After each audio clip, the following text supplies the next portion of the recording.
문재인 대통령은 역대 대통령 가운데 유일하게 2개의 당선증을 받은 대통령인데요.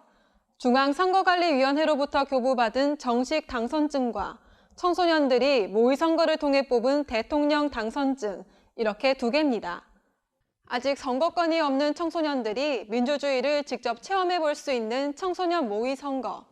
우리나라에서는 지난 제19대 대통령 선거에서 처음 시작됐는데요. 그렇다면 다른 나라의 청소년들은 각각 어떤 모습으로 민주주의 선거에 참여하고 있을까요? 오늘 선거 토픽에서는 각국의 청소년 모의선거에 대해 소개해드리겠습니다.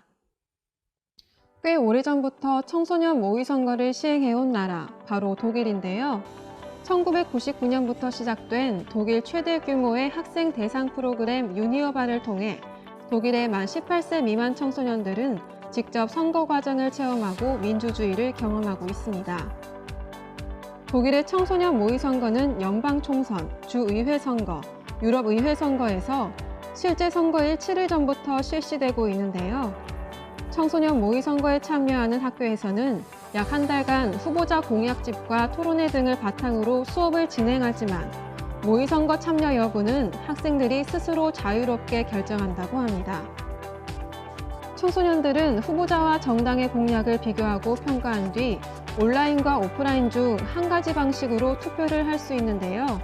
선거 관리 역시 학생들이 직접 참여하는 방식으로 이루어지고 있습니다. 북유럽의 중심국 스웨덴 역시 대규모 정치 박람회인 알메달레 위크로 유명한 민주시민교육의 강국답게 청소년 모의선거를 실시하고 있었는데요. 총선 기간에 실시되는 스웨덴의 청소년 모의선거 학교 투표는 학생들 스스로 선거관리위원회를 구성해 실제 선거 방식과 동일한 방법으로 진행됩니다. 청소년 모의선거의 개표 결과는 총선 결과와 함께 신문과 TV 등의 매체에 발표되기도 하는데요. 이러한 과정을 통해 스웨덴의 청소년들은 선거의 개념을 구체적으로 배우고 민주주의 원리와 시스템에 관해 토론할 수 있는 기회를 갖고 있습니다.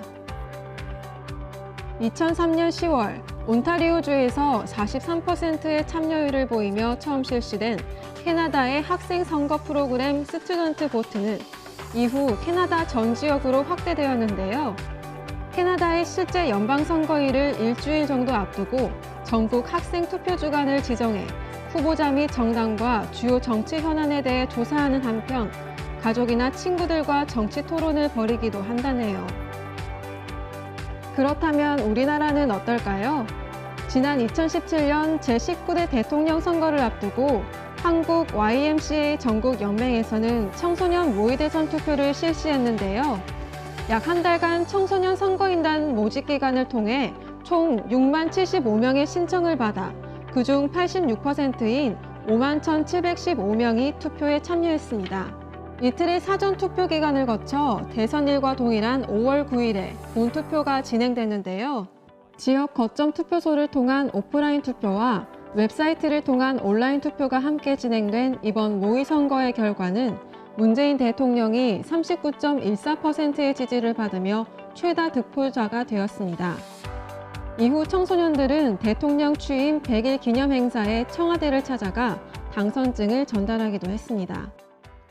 아직은 선거권이 없는 아이들, 어쩌면 어른들이 만들어 놓은 시스템에 의해 당연하게 여겨졌던 이 문제에 대해 아이들은 청소년 모의선거를 통해 자신들이 원하는 사회를 만들어 나가고 있었습니다. 민주주의 사회에서의 유권자는 단순한 구성원이 아닌 정치의 주체, 즉 정치의 주권자인데요. 예비 유권자인 우리 아이들이야말로 미래의 사회, 미래의 정치를 이끌어갈 진정한 주권자가 아닐까요?